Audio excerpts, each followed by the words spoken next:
Eddie back there. All right. Real quick before you guys, I know you got questions. I want to thank a few people. I want to start out with Terry and Kim. You know, I know it wasn't the final result we wanted, but they gave us all the resources. I've quoted that before, and I feel bad that we didn't get it done, you know, for them first and foremost. I want to thank Sean McDermott. You know, I thought Sean did a heck of a job this year. I mentioned it the last time I was up here talking about all we've been through this year and DeMar's situation. And as I told the team yesterday, this is my 25th season in the league. I don't remember a team coming close to what, you know, got thrown this team's way, and I thought Sean navigated that very well and did a great job. His coaches, you know, they all did a really good job. You know, knowing when at certain times when to back off of football, and you know, we just need to talk about life here for a little bit, which is hard for a coach. Hey, I want to get out there and do X's and O's, and you know, they're just as, you know, frustrated as we all are that we didn't get it done, but it wasn't for a lack of work and effort. Players, you know, I think all these players, they did such a great job battling through this. We had a lot of guys. I know the injury bug hit us a little bit this year. It really did. It's not an excuse because a lot of guys stepped up, and it was a good chance to see some young guys, you know, get their moment that maybe they wouldn't have. But, you know, as I said, a lot of adversity. I thought the players, we had a lot of guys playing banged up. And you saw it at times. They weren't playing, you know, maybe at the end of the year the way they were at the beginning of the year, and that's just part of it. But very appreciative of all those guys. Our support staff, it takes a full unit to support our program, upstairs, downstairs, trainers, videos, equipment, strength staff, analytics, our scouts. It's a whole team that helps us get out there on Sunday at 1 o'clock or whenever our game is. And last but not least, our fans. Thank you. I'm amazed every week we go on the road, and some weeks it feels like a bowl game where it's half and half. And I know there's very few fan bases that do that.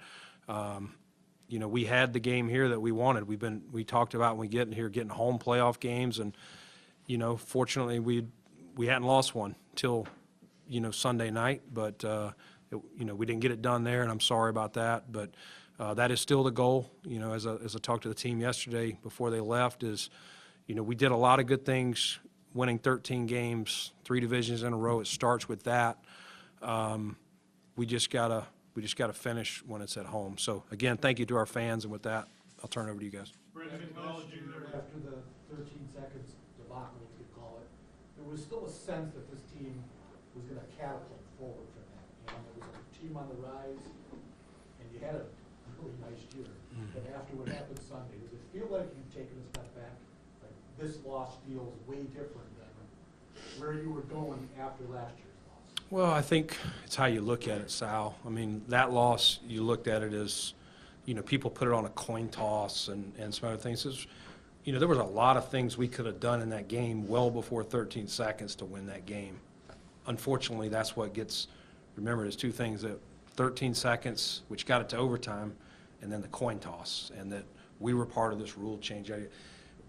If we had done some other things in that game, we would have advanced. And same thing, we played a lot of good football last season. The one thing I would say about last year, Sal, is we went through a stretch, win a game, lose a game, win a game, lose a game, you know, till we went up to New England and won that game. Whether we got in the playoffs was a real question.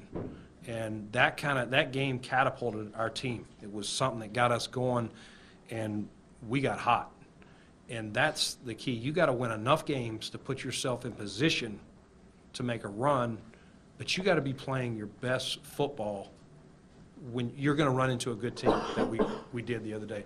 I would say the end of the season that we never put together, I don't have the answer for you, we never put together a complete game. If you look back at some of the games we had early in the year, we had stretches in games, but we never, from kickoff to the final buzzer, you know, we were finding a way, and that's where I give a lot of credit to this team. It wasn't always the offense, it wasn't always the defense. Naeem Hines in the Patriot game, like, it just, a lot of things. Unfortunately, we were not playing our best football at the end. I think a year ago we were you know, we just ran into a really good Chiefs team and we didn't get it done that day. That's, to follow that, Brandon, that's kind of just it. Put that on the distractions, and not the distractions, but just the disruptions to the schedule, be it the snowstorms, what happened tomorrow, and how difficult is it to evaluate your roster, knowing this team was playing on fumes over the last 3 weeks or so, as opposed to where it was, and knowing how injury thinned it was? How difficult is it examining this team over the past 3 weeks as opposed to, you know, when it was held? Well, I think that's what you have to do every year is if you lose that last game, there's a bad taste in your mouth, you know, and so you got to step back, and we're going to continue to do that as the week goes on, and, you know, even beyond of you don't evaluate if a player didn't play his best game the other day, but he was a big part of why you got there, you know, you don't throw him out. Like, you got to look at holistically how they played through the whole season. And again, I mentioned earlier, some guys were playing, you know, really banged up and not the same looking player as we saw in September, October. But you look at the whole thing and you try to make the best evaluation you can, whether it's a young player, are they trending up? Is it a young player that they ain't going to make it? Is it an older player that's trending down? Or is it an older player that's going, I think this guy can still help us going forward? So those are all the questions that ultimately we got to work through over the coming weeks. Brandon, acknowledging all of that, and maybe to Sal's question that started things off, I mean, 13 seconds last year, you know, that's kind of an isolated thing where you look at so much that went right offensively in that game against the Chiefs. I guess what was striking to me anyway about Sunday was it didn't really seem that you guys had an answer from whether it was coaching or execution or for whatever they were trying to do, that there was just no response to it. As the guy who puts this roster together and oversees it, how much does that concern you, and what does it say about what needs to be done moving forward? Yeah, I mean, if you don't win at all, Adam, you're going to look, and you got to look right at yourself first. And so I will definitely look at the makeup. You know, in this case, you were talking about offense, and what did we do well? I mean, statistically, we did a lot of good things this year, but yes, you know, the other day, 10 points is not going to win many playoff games, most likely. You know, we got to score more than that, and you know, our offensive players, coaches, all of us know that, and so we'll look at it all. Again, we'll start with myself, but there's nothing I can sit here and say. We just, you know, I can't remember a game, and you guys may know it, where, you know, we kick off down 7-0, 3 and out, down 14-0, 3 and out, you know, in a long time since I've been here when our offense is rolling. At least the last 3 years, I can't remember us doing that. And so it just, for whatever reason, you know, we didn't get it done the other day. I think you can look at all sides. You know, you get down 14-0 to a good program, you kind of get out of your game plan a little bit. You're going more hurry up, less under center, less, you know, you're just doing a lot of things to try and play catch up. And again, their offense was doing a nice job on our defense. You know, up front, you know, that game in particular up front, we didn't get it done on either side of the ball. And again, that starts with me. Brandon, kind of along Adam's question along those lines, you've invested heavily on defense, first and second round picks on the line, at cornerback, you signed Bond. Sean yesterday, though, mentioned, you know, the last game being a reflection of where the team is, and you mentioned there the 10 points. When you look and compare your roster to Cincinnati and Kansas City and sort of this arms race in the AFC, do you have to invest more in the offense around Josh, whether it be better protection up front or better weapons at wide receiver? Yeah, I mean, I'd love to have the perfect line, and I'd love to get as many weapons. We're always looking. I mean, we added Naheem in season, which it was to help our offense as well, another weapon for Josh and company, but also give us a weapon on special teams as well. And I think Naheem will be a guy in particular, having our full offense, you know, an off season to learn, you know, would have been another guy. But yeah, we got to be better in all categories because, again, 10 points didn't get it done.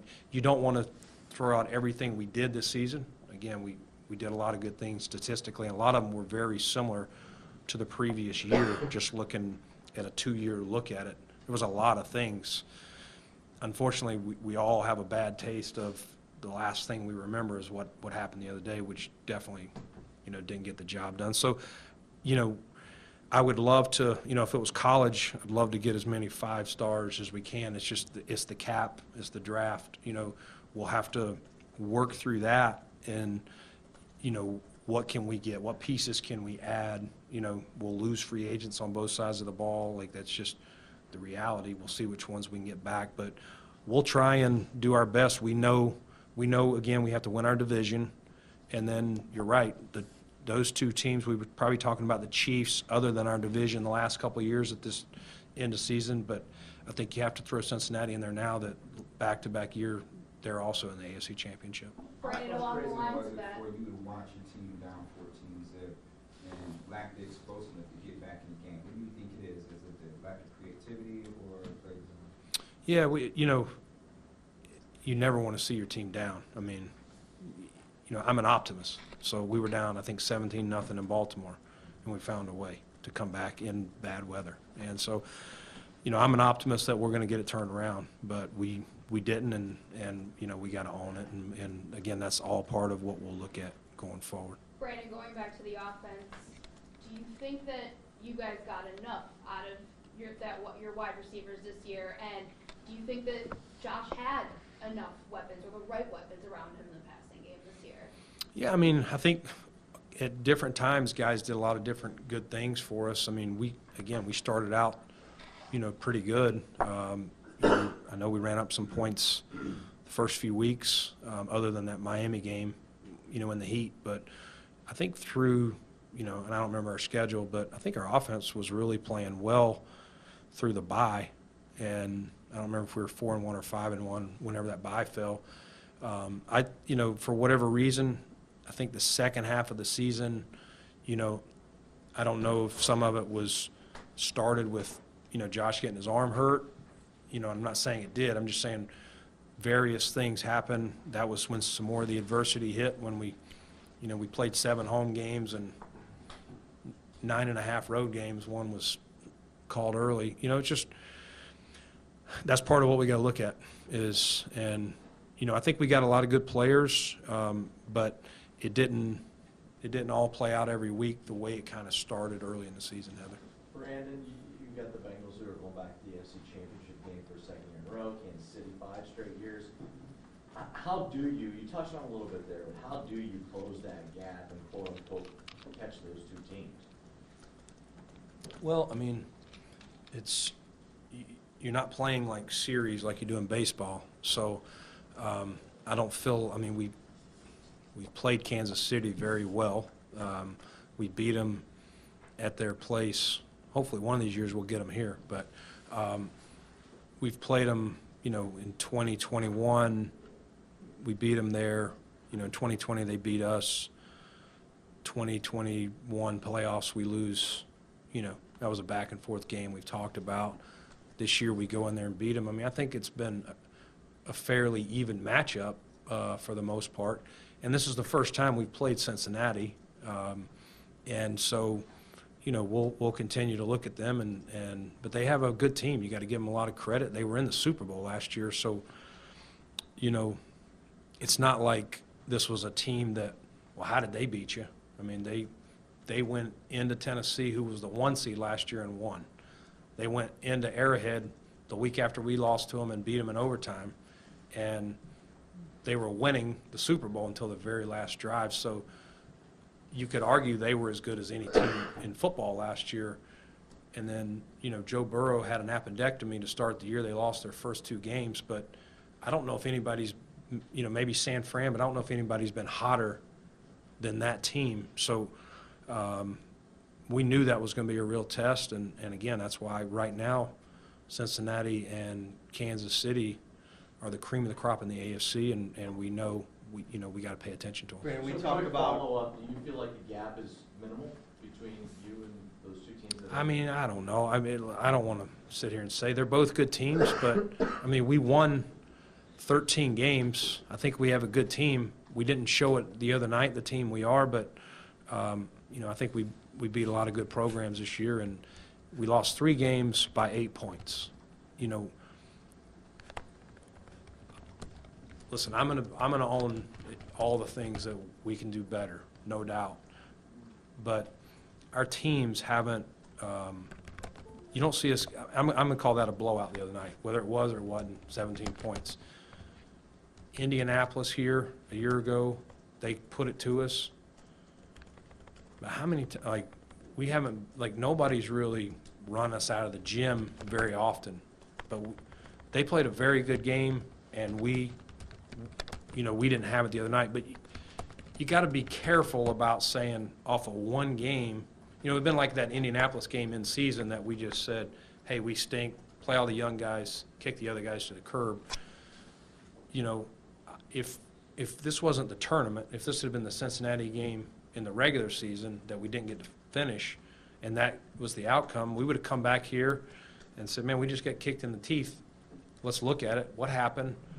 You know, where are our matchup advantages? Where are they doing it? Did they out-scheme us? We'd look at all those things. But I don't want to make it one game bigger than it is. The other night, they definitely proved that they deserved to move on, and we didn't. Along those lines, Brandon, is it Sean will talk about needing to make moves as the game itself evolves, and maybe this is too forward-thinking a question, but I mean, is there anything that Cincinnati does? I'm thinking about those receivers, that type of. Do you see anything from them that suggests that's a trend that we need to kind of adapt to moving forward in order to close that gap? No, they have a good team. I mean, they right now are on the advantage of a rookie quarterback contract, and you know, they had some lean years, and without getting too much into their build, and you know, I don't want to suck bad enough to have to get Jamar Chase. Like, he's a heck of a talent. I'd love to have him, but you gotta go through some lean years to do that. And you know, they were able to get Burrow 1, and I don't remember where Chase was drafted, but it was pretty high. Like, and those guys are on their rookie deals. We're paying Stephon Diggs a pretty hefty number. We're paying Josh Allen a pretty hefty number. So there is the constraints of the cap, but they have a really good team, and they got some good young players. We're going to try to get as many good players as we can through the draft and through, you know, free agency. But, you know, again, our cap situation is a little different by whoever's under the book. So does that answer the question? Yeah, I guess so. I mean, how that leads to another question, actually. I mean, can you project how tight you are to the cap and how much flexibility you're going to be able to have into the offseason? Yeah, I mean, good question. I wish I had some answers that I don't. Normally in December we go to the labor meetings and we get kind of a floor and a ceiling of the cap. Like, it's going to be 218 to 225 million, something like that.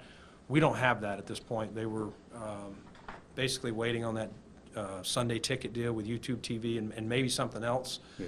So, you know, it's 208 this year, but I couldn't tell you if it's going to be 220 or 230, or I'm hoping for a lot of dollars, as much, because we need it. But, you know, right now we're probably in the 240s of what's on the book. It ain't going to be 240 something. So the short answer is we're going to have to get under the cap by moves, could be roster cuts, and that's all the free agents that you guys are aware of, not on the books. All those are counting $0. So we're going to have to, without telling you, I mean, you already know the answer. There's not going to be a Von Miller signing or somebody of that. We're going to have to work to get under the cap so that we can operate next year. Given that situation, how much do you have to hit in reality, hit the pause button, so not to further mortgage the future going into this, and is that essentially the reality you face going into March? Yeah, I mean, we're going to be creative. We're going to try and win, and we're going to do everything. I started out by thanking Terry and Kim, and you know, they'll give us every resource, and it's up to me to figure it out. And we're going to put as strong a team as we can out there, and hopefully we're hosting games next year. That's the goal. We're not going into this year saying, hey, I don't think we're going to be as talented as we were last season or in 2020 when we went to the, AFC Championship. We just got to, we got to hit on draft picks. We got to find, low-cost free agents that can find roles, whether it's key backup, a solid starter, whatever it is. And so it'll be on, me and our scouting staff to make the right moves. But just as a follow-up, this is what, but you can't mortgage the future any further in some ways when it comes to the salary cap, given the situation, the potential fix that you're in. Is that? Yeah, I mean, we're not going, I think I've said it multiple times, we're not trying to go all in 1 or 2 seasons, but we'll be creative, we'll do things, we may have to rework a few contracts. It's not that we're not going to do that, but I also don't want to, in 2 years, be $100 million over the cap like we've seen teams have to do. I'm not looking to do that either. So you just mentioned that you need to hit on your draft picks, obviously, given where you guys are with the cap. Do you feel like the 2022 class did enough to make it? Like, what are your first impressions of that class a year in? Yeah, I mean, it's how you want to look at it, Matt. It's when you have the better your team is, you probably don't have a bunch of young players making a bunch of plays. We're probably we build it up with more veterans or guys later in their, towards the end of their rookie contracts that are coming up. So it makes it harder and harder. In some of these rookies in 2019 would have played a lot more for us, or 2018, 2019, than they are in 2022. It's just the reality of, coaches, and we're always, you want to know when you put somebody out there that they got it all figured out, and you only get so much time preseason. So, without going through them all, I think they, most of them helped us in some way, and we'll be counting on them even more, whether it's Kyer rotated some this year, started some, we'll be counting on him more. James Cook, he got more comfortable in the offense, figuring out the pro game. I mean, there's a lot of, we talk about it's transition on the field, but also transition of life to what's a professional player versus what's a college player. And we just have to give these guys all time, but they're all our DNA. That we love them. Benford started out the year strong, got hurt, and didn't get a chance to come back. Terrell Bernard was one of our key backups and played special teams for us. We got roles for all of them, and I think going forward, explaining the cap situation, that we're going to count on all these guys to be even more involved as we get into 2023. Brandon, given the capital that you've used on the defensive line in the draft and obviously a bunch of free agents, is it a concern to you that after Von Miller went out, the play of the defensive line really was not up to snuff? It definitely took I'm not going to say it was bad, but it took a nosedive after he left. Is that a concern with all the high draft picks you've used up front? Yeah, I mean, a concern, no.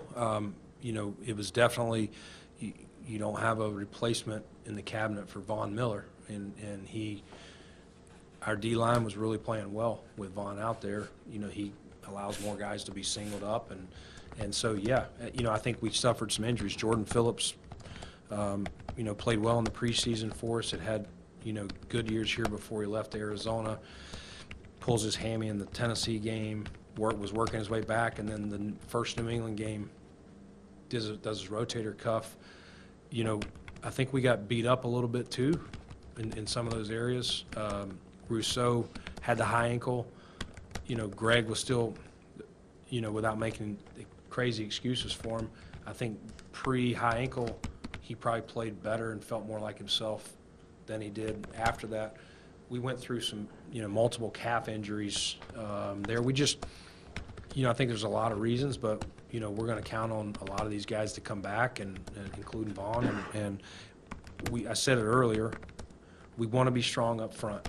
We do, both sides of the ball.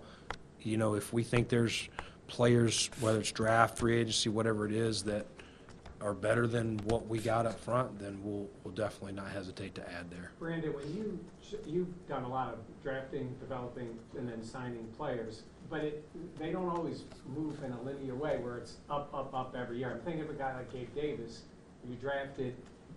How difficult is it to look at him, not just contractually as that clock ticks, but also his role with the team and how you look at the future for that position of somebody, maybe even specifically like him, when in a normal, if it was a great progression, it would be maybe a simpler decision, maybe not necessarily easy, that your plan would be to have him continue in that role.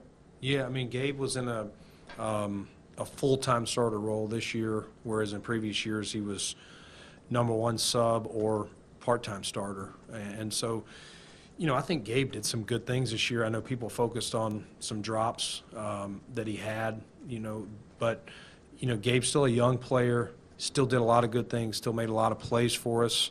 I think that is a new transition as a full-time starter, and what you're going to see when you're coming in as the sub versus, you know, he finished on a very strong note in the postseason. I'm sure every corner lining up from him, across from him, knew I better be on this guy or he'll make me pay. Whereas maybe first couple of years you're backing up, whether it was John Brown, Emmanuel Sanders, whoever, you're coming in a few plays, you're doing different roles, you know, maybe they're not all eyes on you the way that, you know, I think everyone after Gabe's postseason last year was very aware of him. And like I said, he did some very good things this year. There's some plays he wants back, and no one outworks Gabe. And he's, you know, I trust Gabe a lot. I know Josh trusts him. I know our coaches trust him. And wherever he fell short this year, I'll bet you he'll prove it right and fix it next year. Yeah, you're right, Maddie.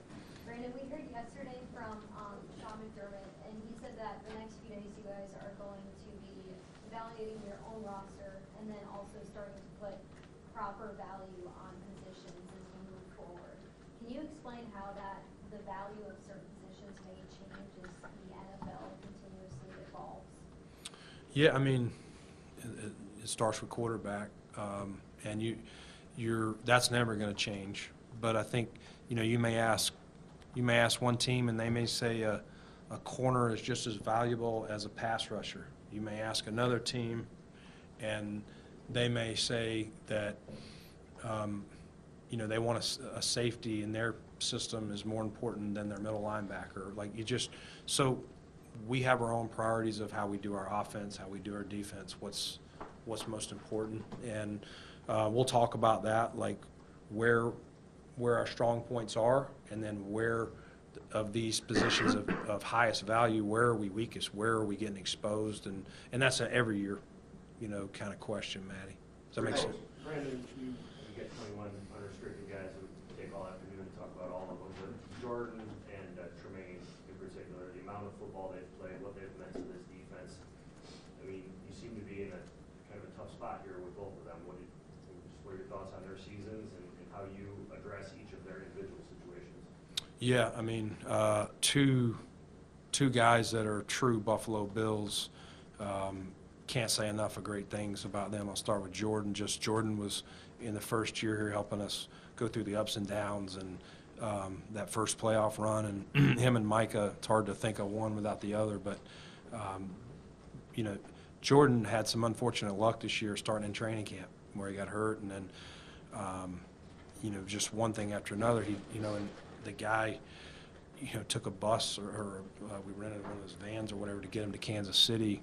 You know, I don't know how many players would have done that. I give Jordan a lot of credit, and he, you know, he is a pro, and I know the whole contract thing, like, people can handle those in many different ways. We all see that, but a lot of respect for how Jordan, you know, handled this, and man, he's a great pro and did a lot of great things, you know, for us, and would love to get him back for sure. I'll be the first to tell you, you know, again, when we get some clarity on the cap and what we can do, we'll know more there.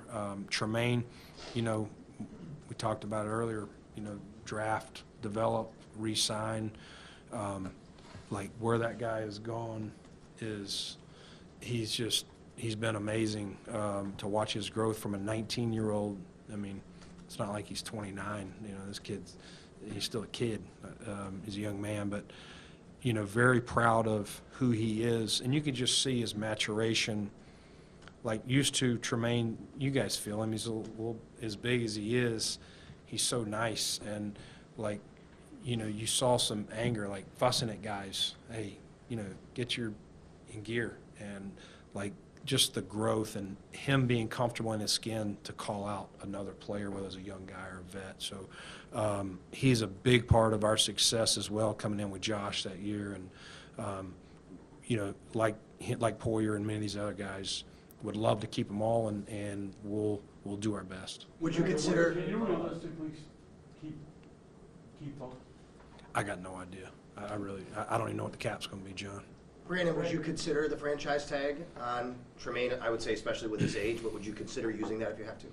Yeah, I mean, we're going to look at all that because pass rushers get put in there, that number can be high. So we'd have to really create some room to do that for him. But we'll look at it for sure. You mean just to clarify, so everybody knows, you mean edge rushing outside linebackers in a 3-4 counted as the same as off-ball linebackers when it comes to that stuff, right? Yes. Okay. Yeah. Thank you. Brandon, what is your thoughts on Ken Dorsey, and how do you help a first-year play caller and a quarterback who's still trying to develop your game? Yeah, I mean, I would hope that I'm a better GM now than I was in 2017 or 2018. And Ken did a lot of good things. Our offensive numbers are good. Like any time you go through something the first year, I'm sure he felt at times like he was drinking out of a fire hose. You're dealing with different things. But Ken is a hard worker. He's smart. And you got a guy who played the position at a very high level, you know, won national championships on a major college team. And that's an asset, too, knowing what, in this case, Josh is going through. And so Ken will be very self-critical. We'll all put our heads together, you know, of, hey, these things went well, and these are some areas maybe we want to grow. And but it's, you know, Sean talks about, it's about having the growth mindset, and I believe Ken does have that, and we'll continue to look for ways to help him, and that's our job to kind of support him in that, you know, as he enters year 2. Brandon, you said earlier you don't want to overreact to one game, how this season ended, but how do you juggle not overreacting to that game while understanding that you still haven't reached the goal the past couple of years here, and that maybe changes do need to be made?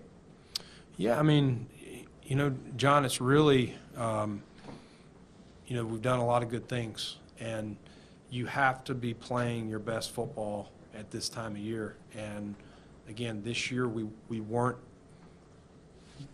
when we hit the playoffs, we weren't in a groove the way we were in 2020 or 2021. And without going back into that, that's, you have to set yourself up in the regular season for seeding. And obviously you want the 1, so you get that bye. And we were right there going to Cincinnati, and, you know, we lost. It is what it is. But, you know, there's a lot of people in this league that would sign up to be the number 2 seed because you know you're hosting 2 games as long as you win, and a chance if one loses to host all 3. And that's the easiest route to the Super Bowl. You have to put yourself in that position because, yes, you can go on the road and win 3 games. We've seen that done. That's hard to do. But, again, you want to be a consistent team. It starts with winning your division every year, getting home playoff games. We've slowly moved up the ranking. We haven't got that 1 seed yet, but we're going to keep looking at every avenue we can. But I don't want to overreact to 1 game. Brandon, you didn't have to look very. Being good up front and prioritizing that. Do you feel like Spencer Brown did enough in year 2 to continue to develop, and do you see him as that right tackle? Yeah, I mean, I'm not going to give out roster spots or anything, but I would say Spencer, let's look at Spencer's, you know, again, I think as a world of social media and everything, and all the scouts on social media that can tell us who can play and who can't, is you got a young man that went to Northern Iowa. And again, I'm not making excuses, I'm just trying to lay it out. Didn't get to play because of COVID, okay? Then he gets drafted from Northern Iowa, which is not Alabama or LSU or some of those programs, and he's got to go play in the NFL. Part-time starter for us, and then in the offseason has this back issue that we can't get calmed down and has to have the surgery that he has, so he misses the whole offseason. And then he goes into training camp, and you guys were at camp. You saw him. He wasn't able to do much. We honestly didn't think that we would play him game 1, but he got himself there. And but we got there without all the reps that you need as a veteran. Like, I wouldn't have wanted to put Deion Dawkins out there without all those reps. And so what I saw in Spencer is a guy the second half of the season that played better than the first half of the season. So I got a lot of confidence in him. He's maturing. He's understanding the league. A lot different type of pass rusher he's having to block here than what he saw at Northern Iowa. So I would ask people that are critical of him, give him some due, just like we were talking about Ken Dorsey. Like, I thought Spencer was showing an error up. But again, we're not going to give him a roster spot. We're going to bring in competition the best we can, and I expect him to answer the bell. Brandon, Stephon Diggs, that situation in-game and post-game, how much of a concern is that to you moving forward? Steph's a competitor, Adam, and I'd rather have guys like that. I've been around it. Steve Smith was a lot like that. I'd rather have guys I got to cool off and just, he wants to win. And that's I can live with that. Versus I've been around people that I question, are they just here for the Monday paycheck? Stephon Diggs has been paid very handsomely. Okay, he could say, man, I'm good, I'm set. I can take my private jets, I can do whatever I want.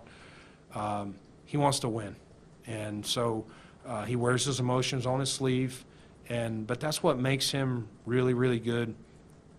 That's who Steph was coming out. Like, you're not gonna, I got my warts too, and certain things about me you're not going to change either. I'm an emotional guy too, and if I was losing out there, sometimes I probably think I'd be worse than Steph. So does that answer it? Yeah.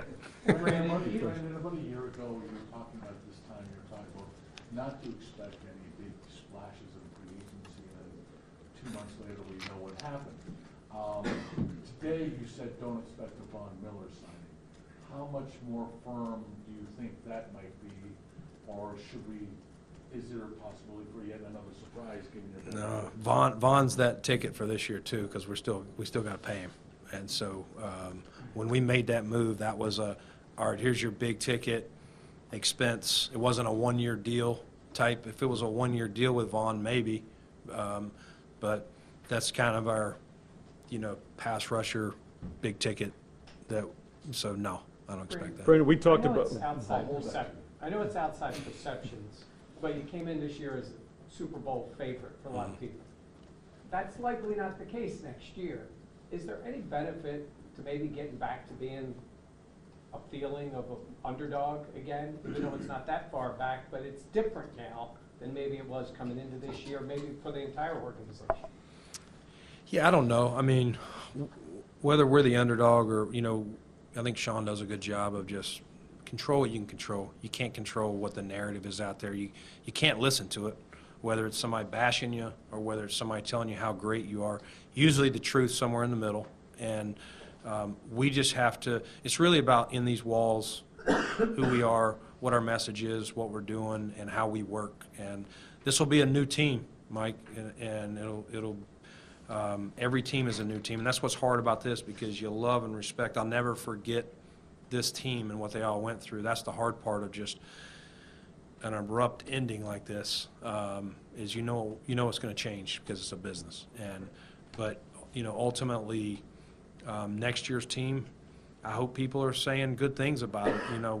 Whether people are saying we're supposed to be in the Super Bowl like last year, time will tell. But you're right, they probably won't. But it's ultimately, we've won the division 3 years in a row. You're still going to have targets on your back until, at least from your division opponents. Brandon. But we'll talk about Super Bowl windows, and if they're closing, if they're still open, whatever it is. Is it too simple to say as long as Josh Allen is your team's quarterback, you're still in your window? Yeah.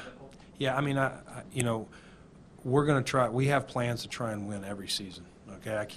And we're not modeling anything in our forecast to say, hey, we're going to be really good. We're going to compete our butts off in 22, 23, and 24, but when 25 gets here, we're going to shred the roster other than Josh. And, we have a plan to try and do it every year. Now, things happen, and with injuries, and again, I think our medical team's done a really good job, and not that they didn't this year. We just we got the bug a little bit this year early on, and you know, kept thinking, man, if we can just get to the bye, we'll be all right. And then it never went away. Right, Brandon, do you have a philosophy on when you value wide receivers in the draft? Because historically speaking, since you've been here, you guys haven't really chosen one, so maybe a little bit later. Or does that just really come with the value of the board? Chose Steph Diggs in the first round. That's right. Right. Traded for him, right? I know. I Right. mean, as a younger player, using a draft pick itself Yeah. on a younger player though to come into the league like that. It's really, no, I mean, I wouldn't hesitate. It's not a position that I say, hey, you don't take it in the first round or anything like that. It's, if he's a really good football player and he can fit in our offense, what we require of a receiver, we take him in a minute. If Jamar Chase, a guy like that, fell to us at 27 this year, I'd turn the card in a minute. So. Brandon, you used the top 10 pick on Ed. You made a big investment by picking up his fifth-year option. Did you get what you needed from him this year, particularly after Bond got hurt and, I guess, more particularly in the postseason? Yeah, I mean, I think Ed's has done some really good things for us and has grown from, you know, looking back at, he just finished his 4th season with us, yeah. I think there's some things he's done well, but I do think there's some meat on the bone. It's not from a lack of effort. He works hard. He's one of the guys, but I think he'd tell you too, there's probably some plays he wants back in certain games or certain moments. And, you know, going into his, you know, we picked up his 5th-year option, so going into this season, you know, we expect him to, you know, find a little bit more, and I know Ed expects that of himself. Brandon, care to talk about one of your favorite draft picks in Devin Singletary? His contract is up, and what are your thoughts about, you know, his growth, and how do you think that, you know, next year will be a better run balance next year with his offense? Yeah, I mean, Devin, you want to talk about one of the most selfless people you can meet, just and you know, just love him from day one and what he's done, and just very steady personality, selfless, team first, whatever's needed. You need him to pass protect. You need him to, you know, I would say one of the things he really improved on was his short yardage running. We used him a little bit more when we traded Zach to Indy, when we got Naheem, and you know, he's 200 pounds, but he showed some grit in there. We had some tough runs late in the season. We know he can make guys miss in a phone booth, and you know, I thought his hands improved, or in his pass feel improved over the years. So great pro, and love Devin, and so again, he is a free agent too. So we'll have to see from the business standpoint, you know, how that will work out for us. Hey, Brandon, could you evaluate? Assessment of your coordinators, you spoke about Ken Dorsey. Could you expand that to the other side of the ball with Leslie Frazier? You mentioned some inconsistent moments and the failure to put a complete game together. Do you feel the coaching staff or the players in the best position to maybe overcome some of those inconsistent moments this season? Yeah, I think the coaching staff, you know, we won 13 games. So, again, it's like Josh will tell you, I want some throws back. Like anything. It's easy for us all to sit here and question, you know, Ken Dorsey, why did you go deep there and not get the first down? Or why did you run the ball there on 3rd and 2? You know, we hadn't run it well earlier in the game. Whatever, you know, everyone's a Monday morning quarterback. Or Leslie Frazier, why didn't you blitz more? Or why were the corners off? I mean, you can second guess these guys all day long. But you know, statistically speaking, we've had really good defenses, and in his credit, and in Ken's first year coordinator, and again, not everything was perfect for either one of them, but they're both pros, and you know, you have to understand that sometimes games aren't going to go for a player or a coach exactly the way you want, and that's the reality of it. Hey, Brandon, I was going to ask you whether, generally speaking, whether it be from a stats, analytics, or eye test perspective, just to kind of evaluate Josh and the season that he had. And are you comfortable with the fact that the word on him is he's not going to need any type of surgery on that elbow moving forward? Yeah, I think we're good there. You know, Josh, the bar is so high for Josh, let's be honest.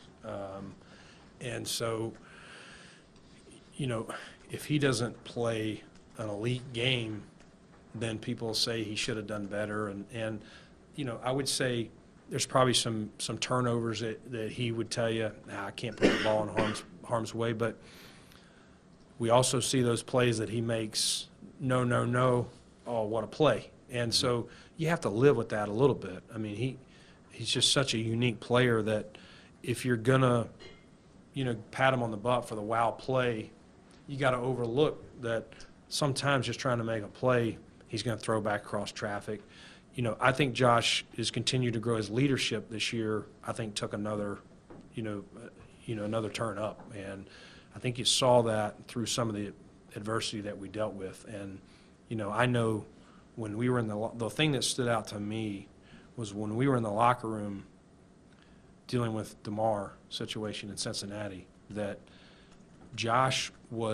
people were looking to Josh of communicating with me, Sean, and Terry on, and Ron Rakuya of what we were going to do, how we were going to do this. And there's no playbook for that for him either, not for us either. But, his teammates were looking to him, and he was ready to answer it, even though he was emotionally like us going through it all. And I thought he handled that whole thing. It weighed on him a lot. And I thought he worked his way through it. But overall, Adam, I think Josh, had a really good year for us. We did a lot of good things. The only thing I get on to him, he's got too many bruises on him. And we got to work on taking less hits. That's the only reason I'm going to ever criticize Josh, is just take less hits. Brandon, we talked to you the day after the trade deadline, and the big acquisition was Naheem Hines. You mentioned him earlier in your press conference, and Sean brought him up yesterday and how he could have been utilized more. Is it frustration? Is it confusion of how that guy who you added to be a difference maker ended up touching the ball 13 times? Yeah, I mean, without getting into it, it's in fairness to the coaches, it does take some time to get them up to speed, from that standpoint.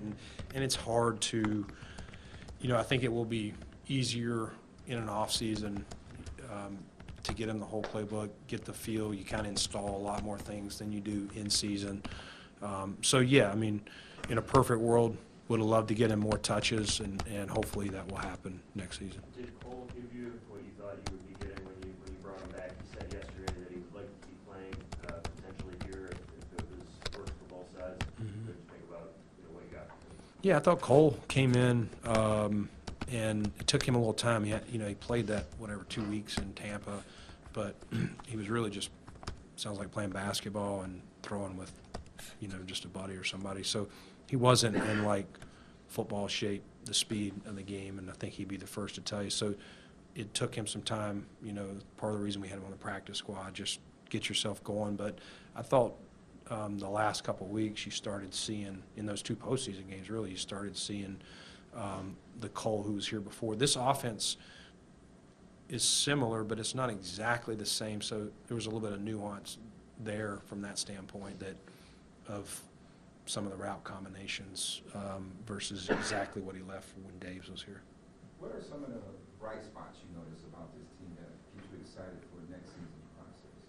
Oh, I could be here for a while on that, Mookie. We got a lot of bright spots. Starting with Josh Allen.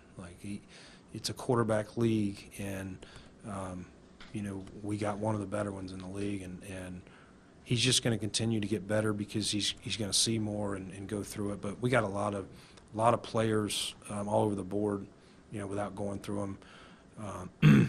I think we got a good building. I think we've got people that understand what it takes, and so we're a long way from where we were when we got here, but we know there's work to do, and just everyone in this building is frustrated that we didn't get the result that we all wanted, but no one's feeling sorry for themselves. It's back at it, and let's be honest. And so I'm excited that we're all gonna, there's not gonna be any finger pointing. We're all gonna work through this, and we're gonna work on answers, for 2023, and hopefully get the outcome we're looking for next year.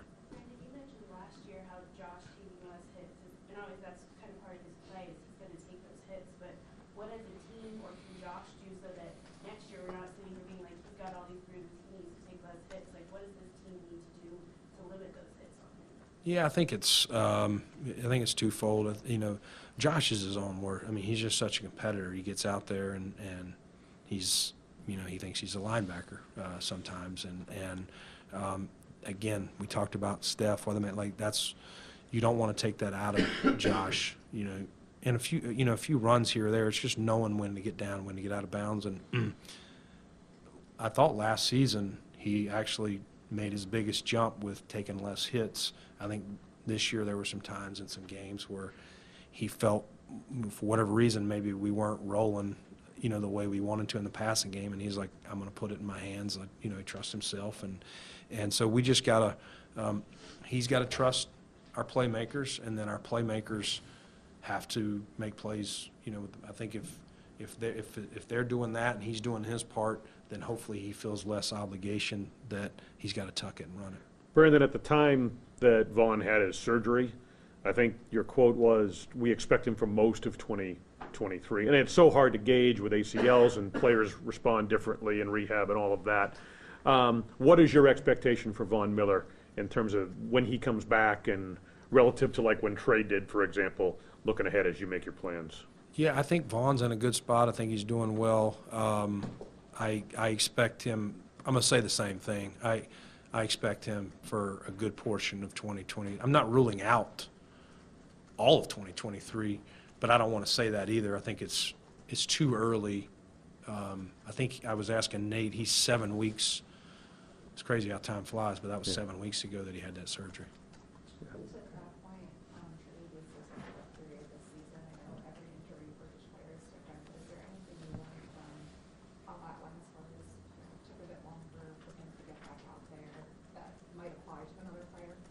Yeah, it's a good question. I think one of the things I learned is that same injury, different surgery. I mean, different surgeons, different expectations, different. You know, I could tear my ACL and it just be ACL only. You could tear your ACL and it could be some cartilage, some meniscus, some other things. So some of those play into each of these. We all generally just hear he tore his ACL. So I think that, and I think too, if, you know, in Trey's situation, you know, it's the first time he had a major injury. And so you want to make sure he, you know, that mentally he's ready to go back out there. And if you're worried about getting injured when you're out there, you might get in, you know what I mean? It's just so, it's the thing about Vaughn, he's actually torn his ACL before he's had a long, so that gives me confidence that he understands what that's like and the whole rehab process. And that's probably the best I could tell you, is that all surgeries are a little bit different, and but we feel good with where Vaughn's at. Tre'Davious was honest too, that he knew it was still going to be a process even once he came back. What do you think he did once he was back on the field this season? Yeah, I think he was definitely rusty early. I think part of that is just not playing football for a year. I mean, and we talked about that. I'm like, Trey, if you retired and came back after a year, even if you had no injury, you'd be rusty. You can't just walk out there. Spencer Brown, we talked about earlier, you need reps. There's nothing you can do to replicate going against the speed that these guys play. And so I think separate of the injury, just playing football again, getting into the rhythm and studying what the opponent's doing and knowing that it's different than rehab. And so I think that took him time, but I thought he got better and better and more confident. It's natural. If you tear your ACL, you're not just going to go plant and drive that thing as a corner the first time they throw your way. And so, you know, I think he did really good. He handled it, and I think next year he'll be even more confident, and then he'll be further off the injury. Okay. Awesome. Thank you. Thank you, Brandon. Thanks, Brandon. Appreciate you.